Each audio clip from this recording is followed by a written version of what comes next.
Good morning, and hey, it's Elaine Kay, and she's so happy this Friday.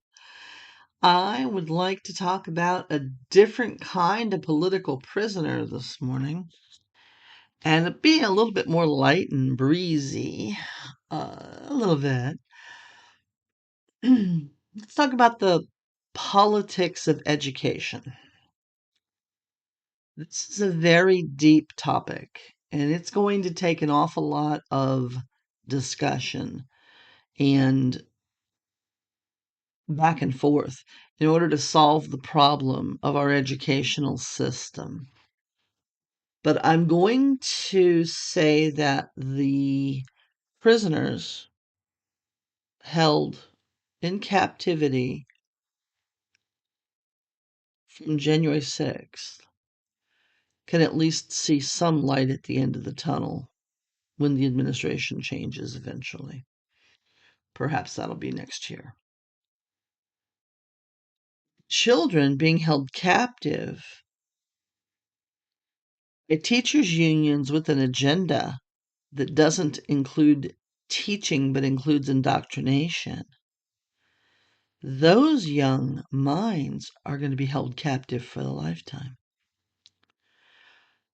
That's why I decided that it was well past time to start up the foundation that teaches kids to read early on, because I want to have them have an opportunity to expand their horizons at an early age. Imagine this. I want you to close your eyes, listeners. Imagine a young child growing up in Baltimore, in the city there, or in Wilmington, or Bridgeport, Connecticut, or Gary, Indiana, where our family is from. And I want you to consider what it must be like to wake up hearing gunfire at 3 a.m., hearing car horns at 5 a.m.,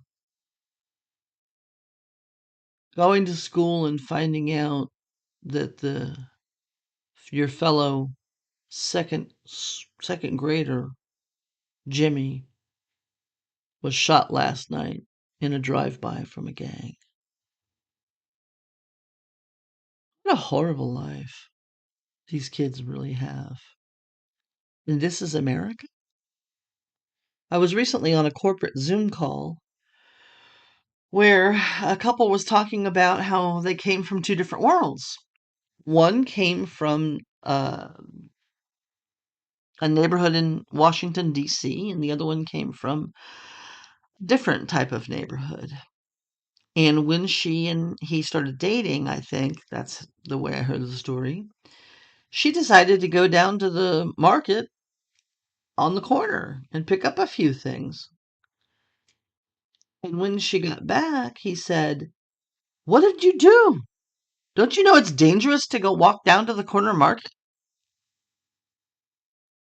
Now, I may have gotten the details wrong, but that shouldn't happen in any city in America.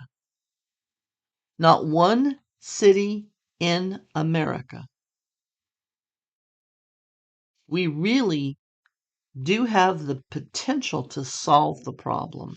And there are the naysayers out there, and there are the racists out there that say that if it's a heavily black community, that there's going to be crime. BS. I call BS on that all day long. In fact, that makes me even more aggravated and angry when people say those things. And this is getting a little darker than I actually wanted to. No pun intended for you leftists out there. God, stop it. Just cut it out. Grow up. Anyway, backbone. We have so many societal problems stemming from two things: poverty and the desire for corporate America and certain political parties to keep people in poverty. Long time ago, there was a guy named Jack Kemp, and he talked about enterprise zones. Not so long ago, there was another person in office, Donald J. Trump, who actually started creating enterprise zones in the Black communities. I've never taken the opportunity to look at his proposals, what they instituted, etc.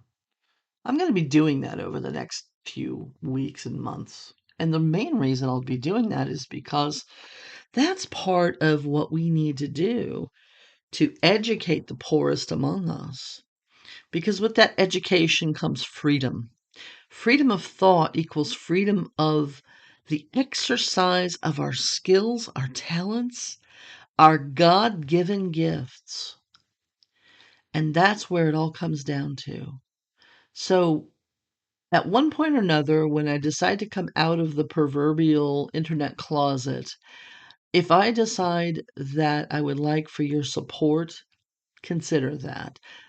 My nonprofit, which is live and well and even has an EIN number, thank you, could use some additional donations, perhaps. I'm right now in the process of applying for and receiving grants to get this going. And I draw a salary of less than $25,000 a year, by the way, for me to work 20 hours a week on it. Just so you know. Full disclosure, which is 10% of what I make with my other businesses. And it doesn't include YouTube revenue. So the point being, it's Friday. Let's wave our flag today and let us be mindful of those who wake up to the sound of gunfire and be absolutely thankful that we are not in that category. And if you are, listeners, email me, Elaine K at pokingthatbear.com, and let's talk about solutions for your community. Waving my flag goodbye, and we will see ya around the weekend. God bless you.